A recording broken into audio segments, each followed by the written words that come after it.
Supreme court के इस निर्णय ने बाबा के बुलडोजर सिस्टम को चकनाचूर करके उनको बेनकाब कर दिया है।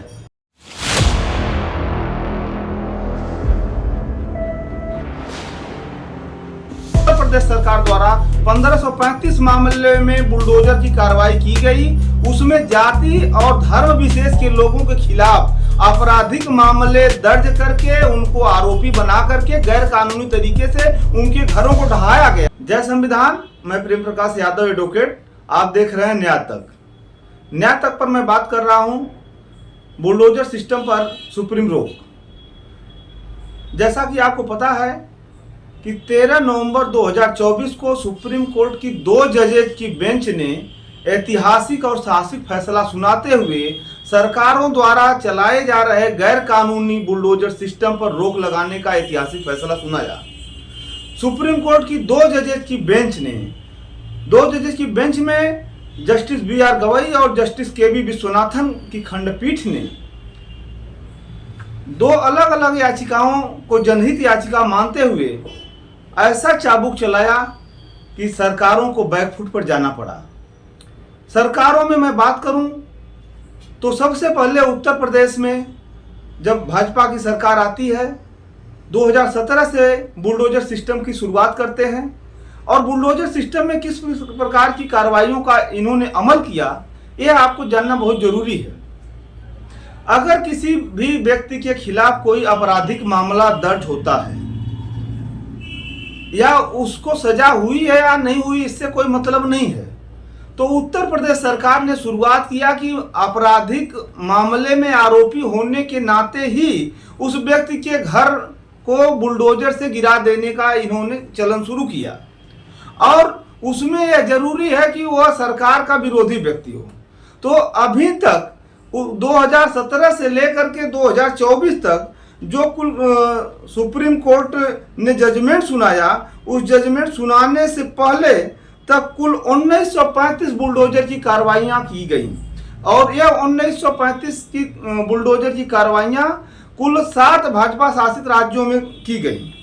और इन 7 भाजपा शासित राज्यों में जो बुलडोजर की कार्रवाइयां की गई उसमें सबसे ज्यादा उत्तर प्रदेश में 1700 से अधिक कार्रवाइयां की गई। इसमें 2-3 प्रकार की कार्रवाइयां की गई। एक तो किसी भी व्यक्ति के खिलाफ जब किसी भी आपराधिक मामले का आरोप लगाया गया, उसके खिलाफ मुकदमा दर्ज करके उसको बिना किसी कानूनी नोटिस दिए, बिना उसको अवसर दिए, बिना मौका दिए उसके घर को गिरा दिया गया।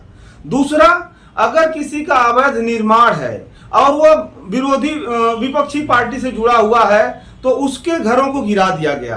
तीसरा, अवैध निर्माण के आधार पर या सड़क में उसका घर अगर थोड़ा चला गया है तो उसके आधार पर गिरा गया। इन तीनों कार्रवाइयों में बिना नोटिस की कार्रवाई किए बगैर सरकारों ने यह काम गैर कानूनी और मनमाने ढंग से किया। तो इस प्रकरण को लेकर के सुप्रीम कोर्ट में 2 अलग अलग याचिकाएं 2022 में दाखिल की गई और उसमें जमीयत उलेमा और मार्क्सवादी नेता वृंदा करात सहित तमाम लोगों ने मिलकर के 2 अलग अलग जनहित याचिकाएं दाखिल किया। उन्हीं याचिकाओं को जनहित याचिका मानते हुए सुप्रीम कोर्ट ने 13 नवंबर 2024 को एक दिशा निर्देश जारी किया जजमेंट देते हुए और ऐतिहासिक दिशा निर्देश जारी किया। उस दिशा निर्देश जो सुप्रीम कोर्ट ने जारी किया उसमें यह था किसी भी ढांचे को ढहाने से 15 दिन पहले नोटिस देना जरूरी है। यह 15 दिन का जो पीरियड है उसमें सुप्रीम कोर्ट ने अपने इंटरप्रिटेशन में कहा कि यह 15 दिन वह 15 दिन नहीं है कि आपने सूचना दिया और 15 दिन के अंदर गिरा दिया। 15 दिन में सुप्रीम कोर्ट ने कहा कि अगर कानूनी प्रावधान अगर इससे अधिक समय का होगा तो आप अधिकतम समय व्यक्ति को देंगे। और दूसरी बात, अगर किसी व्यक्ति को नोटिस जारी की जाती है तो नोटिस जारी करने के बाद वह व्यक्ति आपके यहाँ आकर के अपना प्रत्यावेदन देता है तो प्रत्यावेदन की सुनवाई करेंगे आप, और अगर वो अपील में जाता है तो अपील की सुनवाई करेंगे और सुनवाई के बाद जो जजमेंट आएगा अगर वो हाई कोर्ट जाता है तो हाई कोर्ट में सुनवाई करेंगे।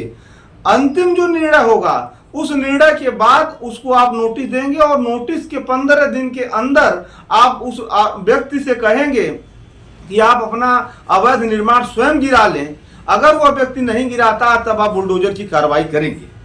यह है अवैध निर्माण के संबंध में। सुप्रीम कोर्ट ने अपने दिशा निर्देश में यह भी कहा कि अगर किसी का सड़क पर अवैध निर्माण है, अगर वो बड़ा एरिया है, उसमें से कुछ पोर्शन अगर अवैध निर्माण में आता है, तो आप उस आधार पे पूरे निर्माण को नहीं ढा सकते।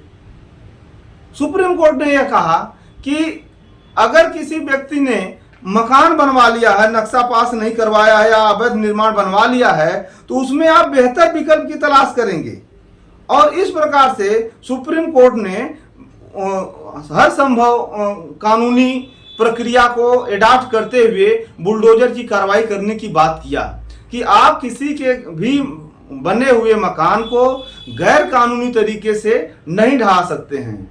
और खास करके जिस प्रकार से उत्तर प्रदेश में बुलडोजर की कार्रवाई किया गया, उसमें यह देखा गया कि सरकार ने विपक्षी पार्टियों से जुड़े लोगों के खिलाफ और जाति विशेष और धर्म विशेष के लोगों के खिलाफ विद्वेषपूर्ण राजनीतिक भेदभाव और भावना से ग्रस्त होकर के ऐसा गैर कानूनी काम किया जो इस देश के इतिहास में पहली बार हुआ।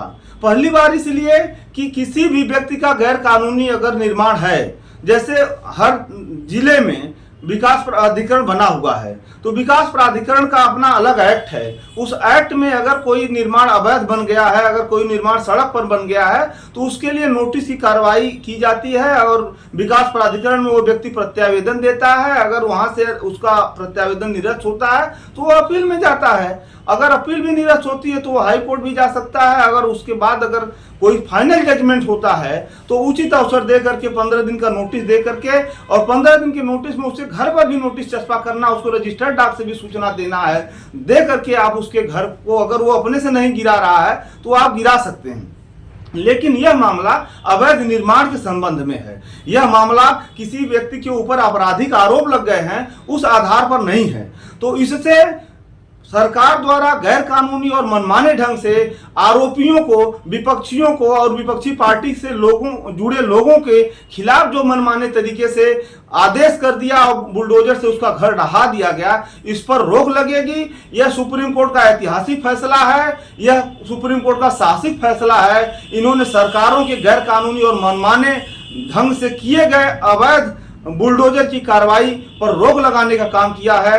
यह निर्णय सुप्रीम कोर्ट का ऐतिहासिक निर्णय होगा और आने वाले समय में सरकारों पर यह चाबुक का काम करेगा और सरकारों द्वारा की जा रही गैर कानूनी और मनमाने ढंग से की जा रही अवैध ढहाने की प्रक्रिया पर रोक लगाएगी।